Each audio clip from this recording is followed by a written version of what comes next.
Hello, Trisha here. The theorist I chose to explore was Ralph W. Tyler, who is also sometimes known as the father of the behavioral objective. Ralph Tyler was born in Chicago, April 22nd, 1902, and his family moved on to Nebraska in 1904.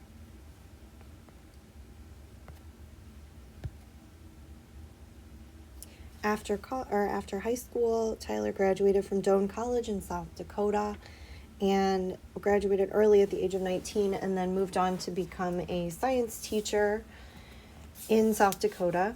And shortly after that, he moved to Chicago and began going to the University of Chicago, where he earned a Master of Arts as well as a PhD. Tyler was influenced in his studies by Judd and Dewey, as well as progressive theory, and he was interested in the theory of cognitive development presented by Piaget. As a grad student, he worked under Bobbitt as he was establishing the field of curriculum as a specialization. Other significant achievements for Tyler included serving as the education advisor to 7 presidents, from Roosevelt through Carter. His legacy includes a 39-year career in higher education and curriculum studies, including positions at distinguished universities such as the University of North Carolina, the Ohio State University, University of Chicago, and Stanford.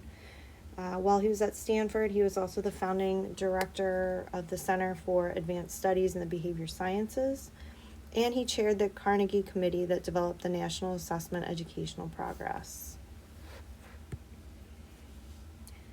At the University of Chicago and Stanford, he mentored many students and supported faculty, including those listed below, who went on to have distinguished careers of their own.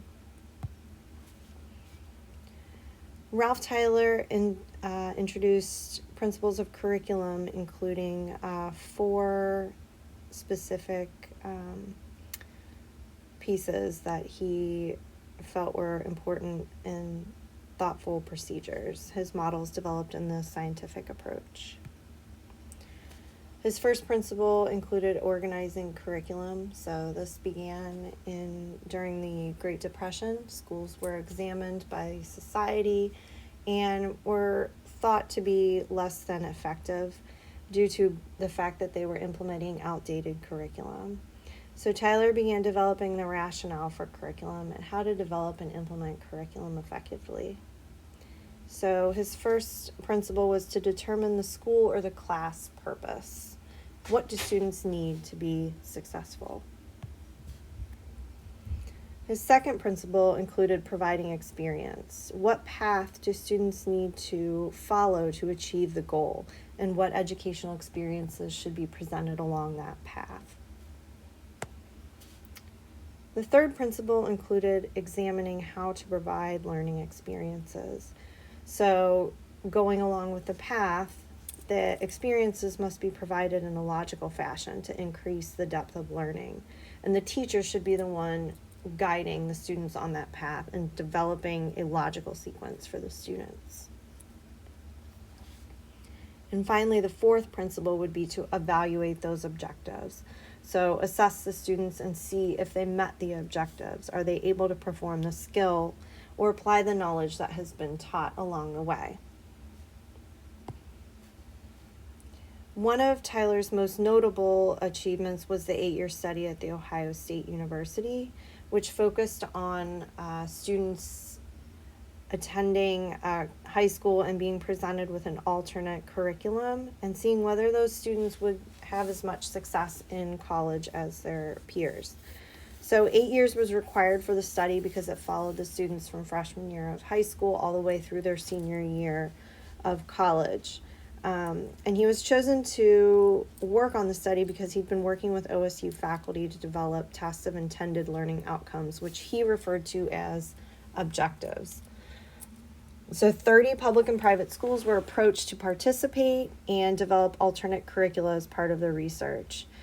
Tyler wanted this alternate curricula to be less subject discipline focused and more provide for more student engagement and less rote learning, and give students more to do than the teacher. So the students should actually be deeply experiencing the curriculum rather than the teacher merely giving them rote learning.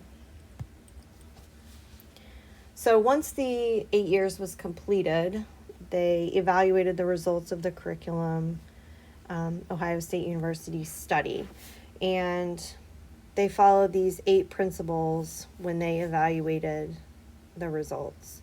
So the evaluation should be based on behavioral objectives. Was there a change in student behavior? Assessment was very important, pre-test and post-test. And those assessments should not just be paper pencil, they should also include artifacts or evidence of learning, as well as a third appraisal after the completion of the curriculum later on, after the post-test, to ensure the longevity of learning.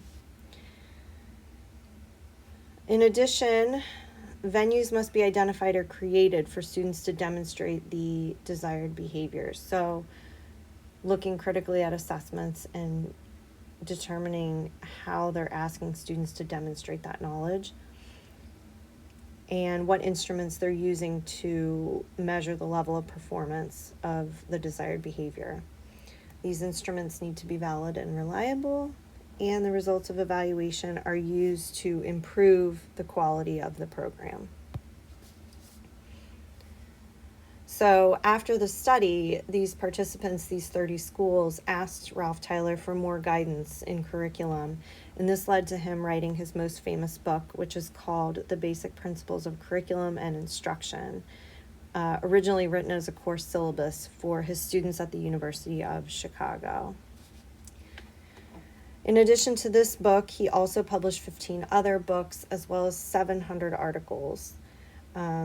The 4 basic questions addressed in the principle of curriculum and instruction go back to those 4 principles that I talked about at the very beginning of the presentation. So the educational goals the school is seeking to accomplish, the experiences that could lead to these goals, the achievement of these goals, how can educational experience be effectively organized, and how can we determine if these goals are being accomplished. In addition to the answers to these questions, Taylor believed that curricularists should also examine the following 3 questions, or the following 3 points, these factors. The nature of the learner, so really looking at the student, their interests, their needs, and their life experience. The values and aims of society, so democratizing principles, values, and attitudes. Where is society at? Is the curriculum addressing where society is at? And the knowledge of the subject matter. What is the most worthy and usable knowledge for the students to have at this particular time? Answering the 4 questions and designing curriculum for children, they had to look at the 4 questions as well as these 3 factors above. This is a link to a cartoon explanation of the Tyler method, so it's pretty short, about 3 minutes. Criticisms of Ralph Tyler included that his approach was overly managerial, and it was suitable more for administrators to control curriculum, and was not responsive to teachers or learners. This article is a really quick hit of just the overall highlights of Ralph Tyler, his career, and his important contributions to education, and specifically the field of curriculum, obviously. Thanks for listening to my presentation on Ralph Tyler. I hope you learned a lot.